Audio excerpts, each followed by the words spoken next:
Assalamualaikum warahmatullahi wabarakatuh. Perkenalkan, nama saya Anis Wisabila dengan NIM C1C0250075. Pada video kali ini saya akan menyampaikan isi dari makalah saya dengan materi dasar perhitungan pajak, depresiasi, dan amortisasi. Yang pertama, dasar perhitungan pajak. Nah, untuk menghitung PPh, terlebih dahulu kita harus tahu dasar pengenaan pajaknya. Kalau untuk wajib pajak dalam negeri, yang jadi dasar pengenaan pajak yaitu penghasilan kena pajak. Kalau untuk wajib pajak luar negeri yaitu penghasilan bruto. Rumus penghasilan kena pajak sendiri yaitu yang pertama bagi wajib pajak badan yaitu penghasilan neto. Yang kedua bagi wajib orang atau pribadi yaitu penghasilan neto dikurang PTKP. Nah, penghasilan neto itu didapat dari penghasilan bruto dikurang biaya yang diperkenankan Undang-Undang PPh. Lalu ada jenis biaya dalam pajak. Yang pertama, biaya yang boleh dikurang. Contohnya biaya operasional, seperti gaji, upah, bahan. Yang kedua, penyusutan atau amortisasi yang punya masa manfaat lebih dari 1 tahun. Yang ketiga, ada iuran kepada dana pensiun yang pendiriannya disahkan oleh Menku. Lalu ada kerugian usaha dan selisih kurs. Kemudian ada biaya penelitian, beasiswa, dan magang. Lalu ada piutang tak tertagih dengan syarat.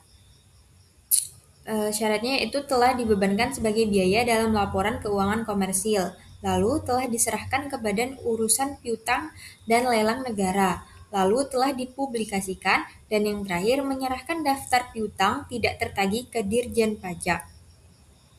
Kemudian ada premi asuransi oleh pemberi kerja. Lalu yang terakhir kompensasi kerugian fiskal tahun sebelumnya maksimal 5 tahun. Yang kedua itu ada biaya yang tidak boleh dikurangkan. Yang pertama ada pembagian laba atau dividen dalam bentuk apapun. Yang kedua biaya pribadi pemilik seperti pemegang saham, sekutu, dan anggota. Yang ketiga dana cadangan tertentu. Yang keempat pajak penghasilan. Yang kelima yaitu sumbangan atau hibah kecil kecuali zakat tertentu. Lalu ada gaji sekutu, CV atau firma. Kemudian ada denda dan sanksi pajak. Lalu yang terakhir ada biaya terkait penghasilan final atau non-objek pajak. Kemudian perubahan undang-undang perpajakan. Yang pertama, ketentuan umum dan tata cara perpajakan.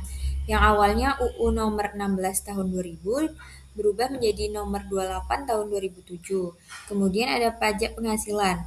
Undang-Undang nomor 17 tahun 2000 berubah menjadi Undang-Undang nomor 36 tahun 2008. Lalu ada PPN dan PPNBM yang awalnya Undang-Undang nomor 11 tahun 1994 berubah menjadi UU nomor 42 tahun 2009. Kemudian ada PBB dan BPHTB yang awalnya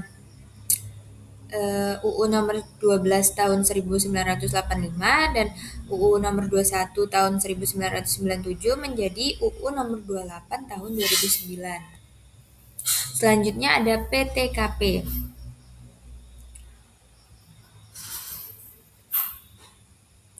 Nah, menurut PMK nomor 101 tahun 2016 ada wajib pajak pribadi senilai 54 juta. Nah, tambahan kawin 4.500.000 dan tambahan istri bekerja 54 juta serta tanggungan maksimal 3 orang 4.500.000 per orang.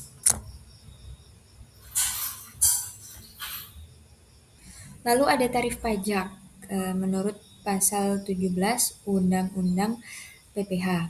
Yang pertama, wajib pajak orang pribadi kurang dari 50 juta itu 5%. Kalau 50 sampai 250 juta itu 15%, 250 sampai 500 juta itu 25%, 500 juta itu 30%. Kalau wajib pajak badan, tarif umumnya 25%. Kalau perusahaan go public bisa lebih rendah, 5%. Lalu ada depresiasi. Depresiasi pengeluaran untuk aset berwujud kecuali tanah. Terus masa manfaatnya lebih dari 1 tahun dan tidak dibebankan sekaligus. Nah, kelompok asetnya itu ada non-bangunan. Untuk kelompok pertama itu harta berwujud bukan bangunan yang punya masa manfaat 4 tahun. Yang kedua, yang punya manfaat 8 tahun. Yang ketiga punya manfaat 16 tahun. Yang keempat punya manfaat 20 tahun. Terus ada metode penyusutan itu ada metode garis lurus dan metode saldo menurun.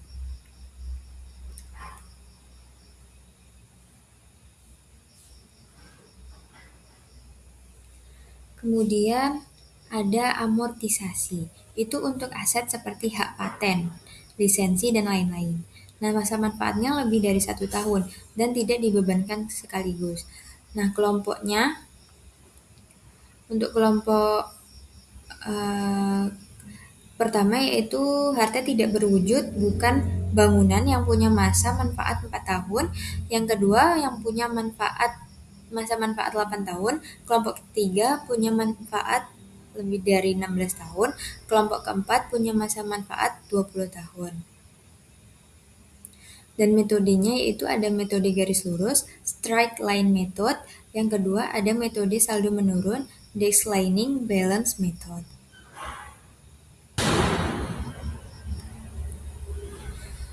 Sekian materi yang dapat saya sampaikan, kurang lebihnya mohon maaf. Akhir kalam, wabillahi taufiq wal hidayah. Wassalamualaikum warahmatullahi wabarakatuh.